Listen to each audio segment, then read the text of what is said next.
Hi, everybody. I am so sorry it took me this long to do this. I have just been so busy. Hopefully, soon you'll get to see what I've been working on. But tonight, we are going to be talking about this project. Yep, we're finally going to cover my OMA Coming to America collection animation. And I, I still can't believe that I worked on this. It was such a surprise, and I am so happy that I got to work on this because I loved the first one and I also loved the second film, and it was just so crazy and just awesome that I got to work on this. So I popped a bottle of bubbly, and before we get into the whole process of how I made this, let's watch the finished piece. Cheers.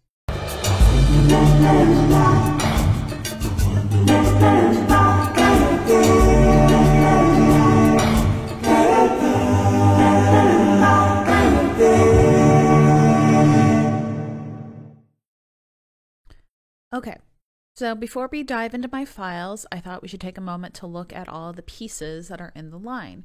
We have the main hero palette, which is the Royal Heritage color palette. We have two mini palettes. We have a highlighter palette, and then we have three different lipstick shades, two eyeliners, and that's just the Royal Heritage palette again.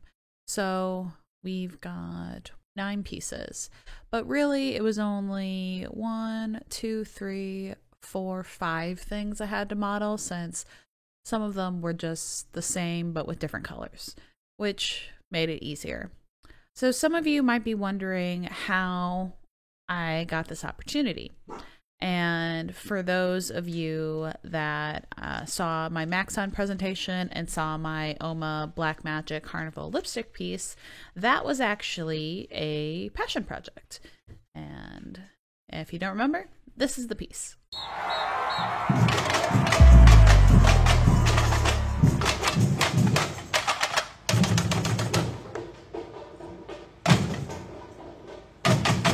So I did that just for fun and practice. And I tagged Oma and they saw it on Instagram. And after that, we had started a conversation and we had a relationship. And I was kind of just always like in the back of their head for when something came up and they needed my skills. So they reached out to me about this. I had no idea what the collection was, what it was about. All they just gave me a general idea about it, and it kind of just went from there. And I signed the contract. We agreed on pricing and everything. And that's when I found out it was for Coming to America. And I couldn't believe it. I was so ecstatic, so excited. I was in shock and I couldn't tell anybody. The next morning after I found out that it was for Coming to America, I immediately rewatched the first film because it had been a while since I watched it. So I rewatched it to refresh myself, also to get the feel, like the look, the music, really immerse myself in it. And then I found a unofficial playlist on Spotify, and I listened to that over and over again, basically on loop for the next 2 weeks. I listened to it so much that after the film came out, Spotify sent me an email letting me know that the official Coming to America playlist had been released. And by that point, I'm like, I've heard all the songs. I'm good for a while. Great music, but I'm like, I listened to this nonstop for like 2 weeks. I'm good, Spotify. Thank you for letting me know, but I'm good. All right, so that's the background on the project. Now let's dive into the modeling. I started my modeling with the lipsticks. And I started there because I already had the base built for them. Because I had already done a lipstick animation and the packaging was the same but a different color. The seal was added to the inside, and then there was this really awesome chevron pattern on the lipsticks. So while the tube was a really great jumping off point, I ended up remodeling the lipstick itself so that way I would be able to get the texture wrapping around correctly. Because how I did it before, you know, when you do things and a year later, you know better. And what I had done had worked, but it didn't work for this. I needed really good UV maps to be able to do this. And actually what I did was I created the chevron texture, and it's actually a displacement map, and I did that in Illustrator. And you're going to be surprised, but I actually used Illustrator a lot for this project. And we're going to really dive into that with the most complicated packaging, which not the packaging how it was built, but the packaging of all the colors involved, the metallics, and that's going to be the Hero palette. The Hero palette, I use an Octane composite material, and I believe I had 7. Yeah, I had 7 materials in it. So we're going to dive into that texturing, and that will really give you a great idea of how this all worked. So this is the lipstick pattern that I created. If you aren't familiar with how to create patterns in Illustrator, it's very straightforward. If I go in here,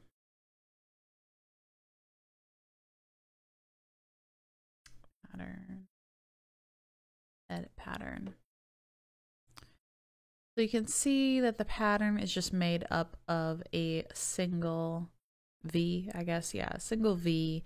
And yeah, it's very easy to create patterns in Illustrator. And I do this a lot. But so this is what I did to create that chevron pattern, which I then used on the lipstick itself to get that beautiful chevron displacement. And in the texture, you can see Natsumika, which, if you were curious, is the lipstick that I was wearing, or am wearing, and you saw it in the opening. But, you know, I just said I got a little fancy for this, so I put on lipstick. Yeah, so I use this for a mask, because this is another composite material, and I have 2 different textures.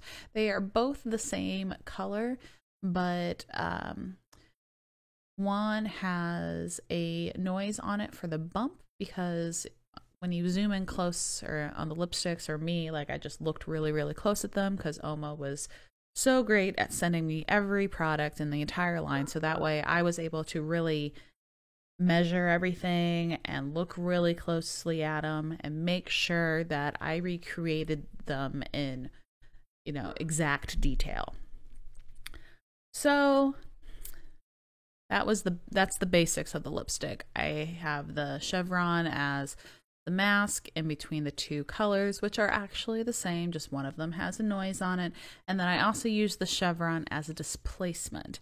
And that is where I had to do some kind of trickery of getting them to line up, because the displacement didn't really want to line up with the material mask. So because you'll see in other ones where I have my transforms all linked to one transform just to make sure everything is exactly the same.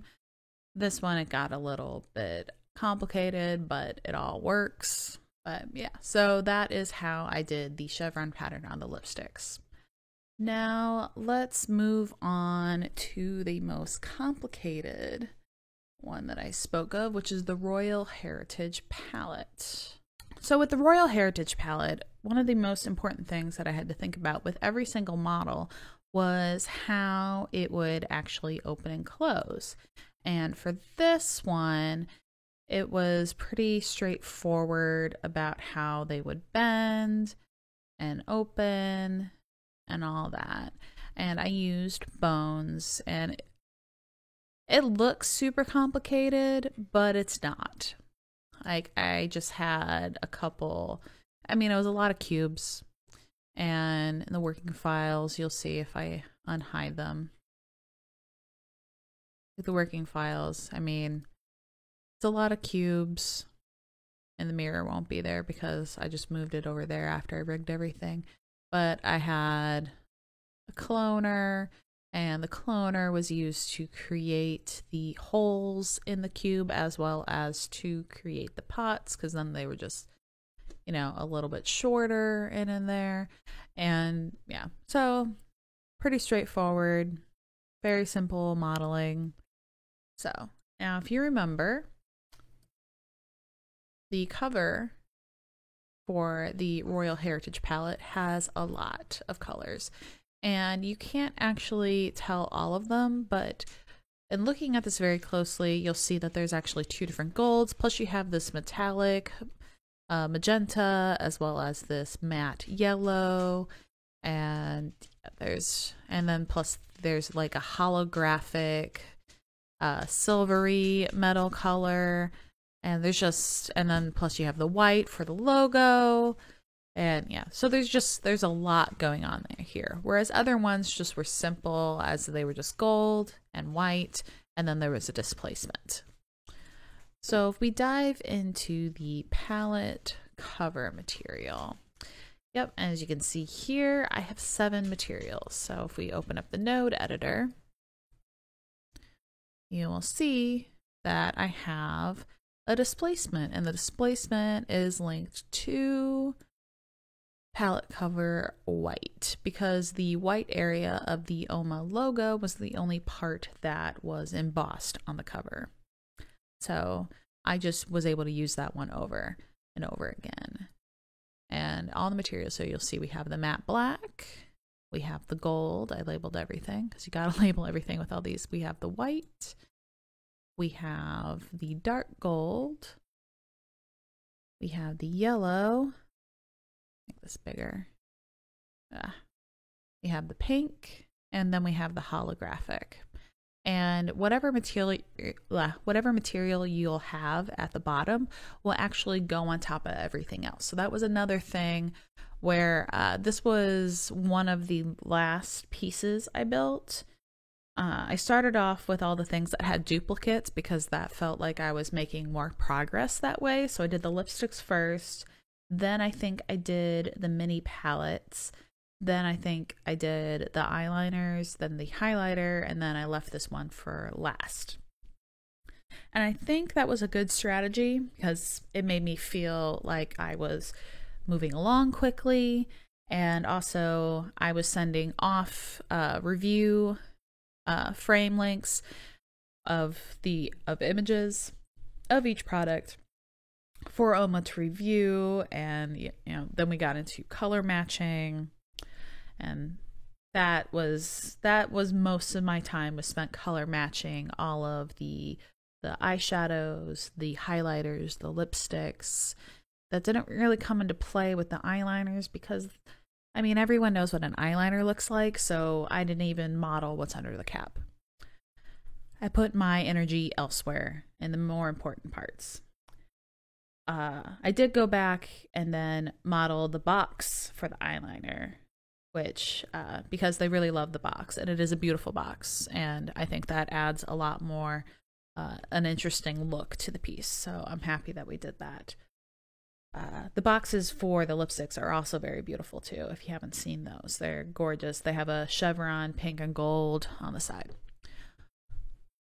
So now let's jump into Illustrator, and I'm going to go through all the layers that have all the images that are acting as my mats.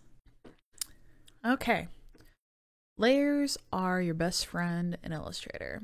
OMA provided all of the print files for all of the packaging, which was great for pulling things like the chevron pattern, and like there's patterns on the edges. There's all sorts of detail on these packages, and I recreated them to exact detail. I even have the stuff that's on the back of the palette, just in case you ended up seeing that, it's there, because it didn't take me that much energy to do.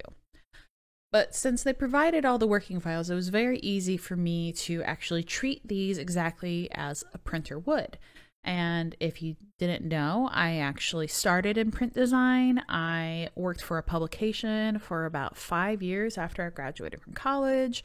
So I'm very familiar with how printers separate things. And While at the publication I worked at wouldn't necessarily do this. This is more of what they would do for specialty printing, such as anything involving foils, anything involving embossing. You would give them a layered piece of artwork like this that would be separated out into what was each color, foil, what have you. And a lot of times you'll just give them a file that they can take apart and basically do what I did.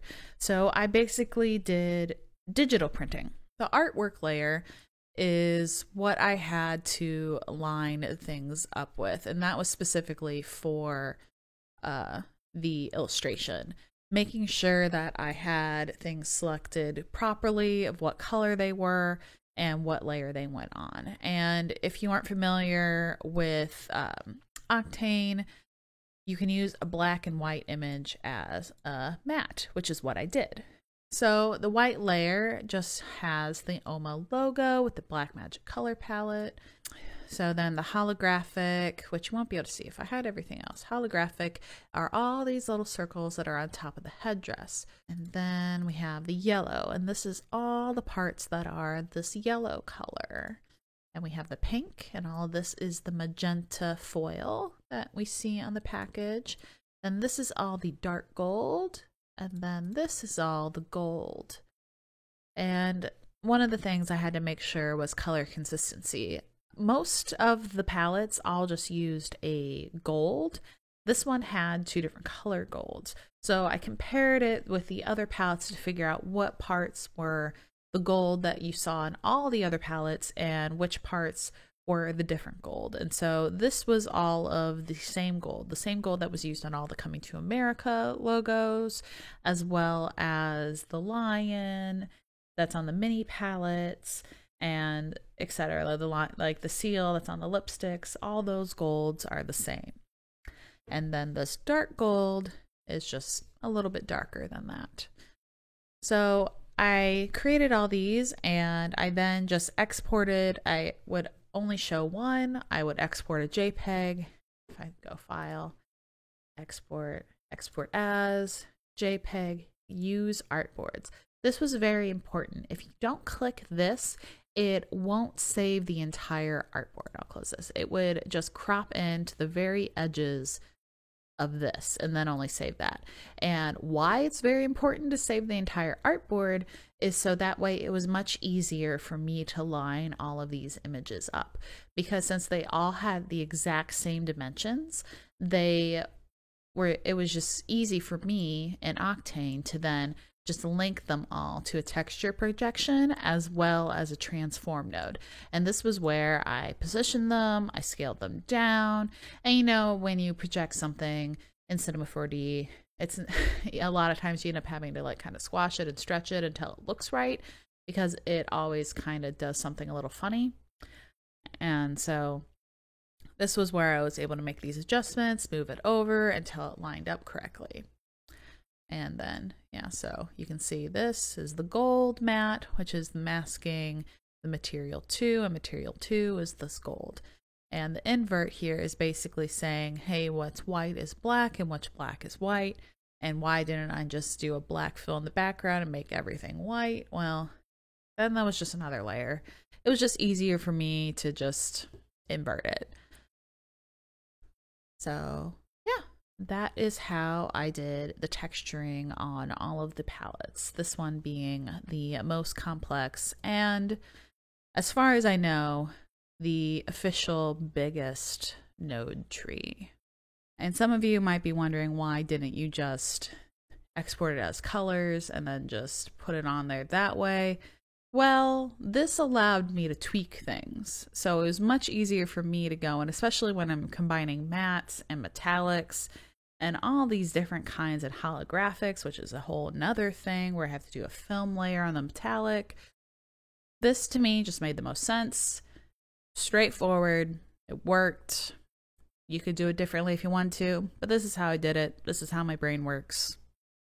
I like being able to tweak things, especially when lighting changes, and then I can go in and like, oh, well, this color doesn't look right anymore, so I need to fix that. Because with this, it was important to have color accuracy.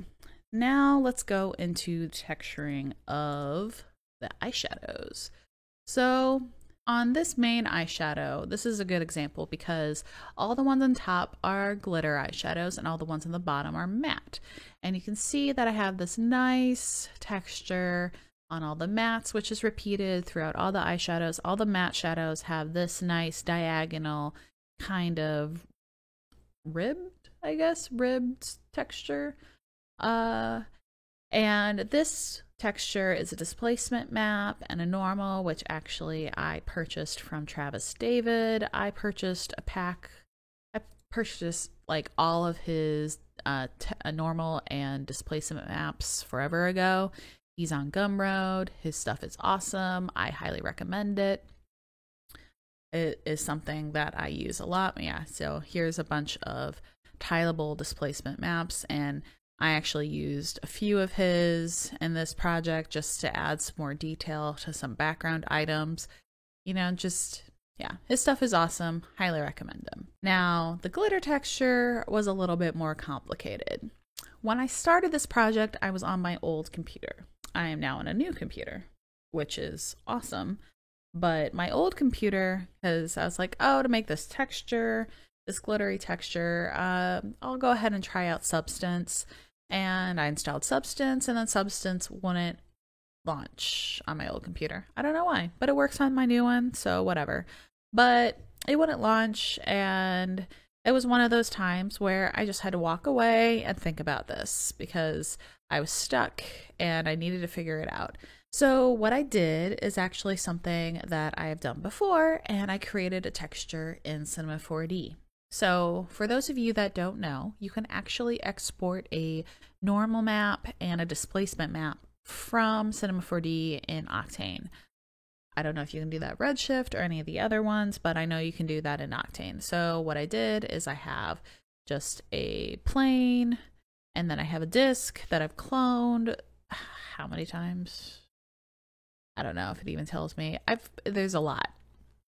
Oh yeah, like 100,000. How many zeros are there? Yeah, 100,000 circles that I have cloned all over this with a random rotation, and they're like going underneath it, and I didn't care. I just needed a kind of jumbly texture of a bunch of circles that would give me little glints and look like glitter eyeshadow.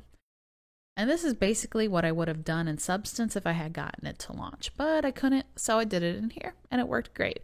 How to do that? Let's Octane render passes. Okay, in the Octane render passes, there are info passes, and you can see which ones I've activated. I have target normal, and I've got AO, ambient occlusion.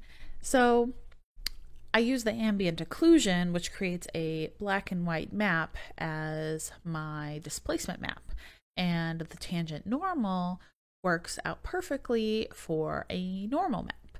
So I crank the samples up really high and I render that out, and it's one of those things where then it also renders out a picture, and I don't care about the picture. I just want the info passes. So I render out the info passes and I use that. And if we jump back over into the Royal Heritage palette, and if I pull up one of these,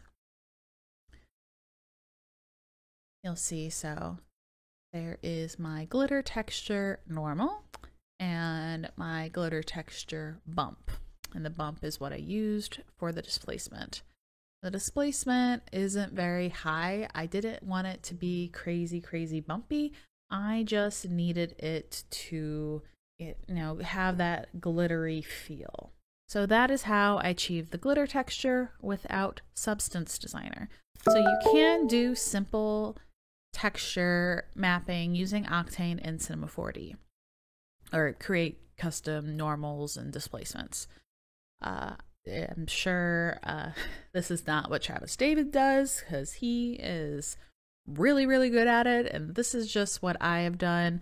I've done this before on another project where I had to create a custom texture for a shoe, and it was a weave. This was way simpler, and I think it worked great. So that covers that. Let's go into the opening shot. Let's go to the main camera view. So the opening shot has a bazillion lights, absolutely a bazillion. So what I did after I placed all these lights and then animated them, you can see I have all my groups labeled of all my products. So the lighting, I have them separated into groups. I animated all these lights, but it made it really easy. It made it much easier for me. Like basically after I positioned them all and I was happy with the final look, then it was going in and figuring out, and I labeled all my lights pretty well too. Lots of shorthand, but you get the idea. And like top, left, bottom, those are the big lights, not the little lights. So I turned all of the lights off, and then I started turning them on one by one, and I was looking at my live viewer and figuring out, okay, so this one here is one of the ones I want to come on early on. And if you remember, in the final piece, it is a very slow reveal where it starts out dark, and then it's a slow reveal where you're getting some rim lights, and you're getting a little bit of lights on the logos, on the covers, and just a little bit of hint of shine before all of the products are revealed and the hero palette, the Royal Heritage palette, starts to open up. Another thing I did is I have kind of diffusers. These discs are diffusing the light, and they are specifically hanging out over the OMA logos. With all the lights and everything was looking great, but the OMA logos, because they are so pure, it's a pure white, they were just too hot. They were just, you couldn't read them very well. They just needed a little bit of shade to kind of help them out. So I created a simple material, the shadow catcher. You can see should be called a light catcher, but shadow catcher, whatever. So it is just a matte black that has been feathered with a gradient. I open it up.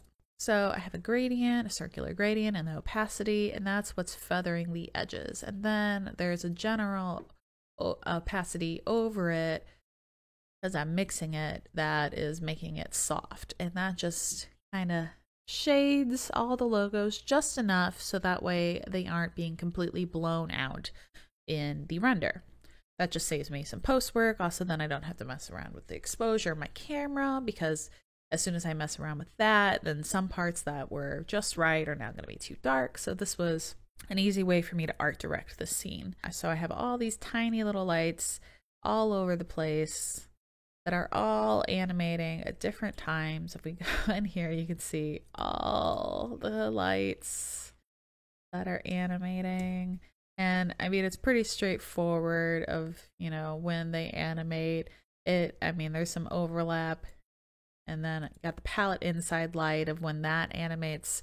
And then there's also the joints of the palette that are animating as they open up. I know some of you specifically asked about the light rays coming out of the palette. That is actually done in post, and we'll go there next. So while I do have a light inside the palette, it is not what is creating these beautiful light rays. That is optical flares. I know, I use optical flares a lot, but they're pretty. And while you can do nice God rays natively in Cinema 4D with Octane, it is super render heavy, and because you have to use fog and you have to really crank up the light. And I mean, if I have fog, then I'm not going to be able to see the products. I need to see the products, but then I also need to see the light. So optical flares was the best way to do that. So I've got a mat, and this mat is basically animating, and it's covering up the top of the light. So that way, but the mat is basically covering up where the light isn't affecting, which is the top and up here. And then I have another mat that is on the actual optical flares layer, which is this nice kind of triangular shape, because I wanted them kind of coming out and down. So I didn't want anything going up, because it needs to look like the light is bursting out of the palette, almost like the sun is rising inside the palette. So we go through, animate, yeah, and then I have an adjustment layer with a CC light burst, and that is what's creating this beautiful burst, which helps like fuel the transition into the individual products. So that's how I did that. And then I also have another optical flares layer, which is this yellow one with a different optical flare setup, and that one is specifically for the little glints that show up, and I use that throughout. Oh, here's the closing shot. And yeah, so here you can see I motion tracked the movement of my camera from Cinema 4D from the render, and then I have all these little glints that just, you know, pop on and pop off, all these little lights just all over the glitter. And I did this for every single glitter shade. And then with the lipsticks, I actually just, I think I have it shining on the lipsticks themselves. So the lipsticks have some nice little shines hitting on the tubes. Each one gets one, you know, because I like things to be equal when they can be, and it also just kind of gives that nice little twinkle moment when they all settle, like their little lipstick jewels. Yeah, so that is how I did the optical flares and post, and then I took all of these, I rendered them all out, and I brought them into Premiere, and this is where I also did the audio. One last thing, you're probably curious about the rose petals. So the rose petals, window, didn't open that one. So the rose petals are pretty straightforward. Rose petals are actually 3 different rose petals. They're in a cloner, and they have a bend deformer. And I animated the bend deformer a little bit differently on all of them. There's a random, which is animating as well, a random deformer on the cloner. And there's some that I hid or moved if they weren't in the places I wanted them to be. And I'm just moving the cloner down. And let's go into the main view. I'm just moving the cloner down, and they're rotating, and the bend deformer is bending or unbending, and that's giving the illusion that I did a physics simulation. I did not. But sometimes that is just the easiest way to do it, and a good bend deformer does a great job. If you don't remember, I actually did a similar trick with the feathers in the Oma Blackmagic Carnival lipstick animation, where there's a bend deformer on the feathers just to make them move a little bit more. And it's just a lot quicker to do some animation trickery than to simulate everything sometimes. And so that's what I did. Okay, I think I covered everything in this project. If you have any questions, let me know and I'll do my best to answer. Thank you so much for watching, and I hope you found this useful and interesting. Until next time, bye everybody.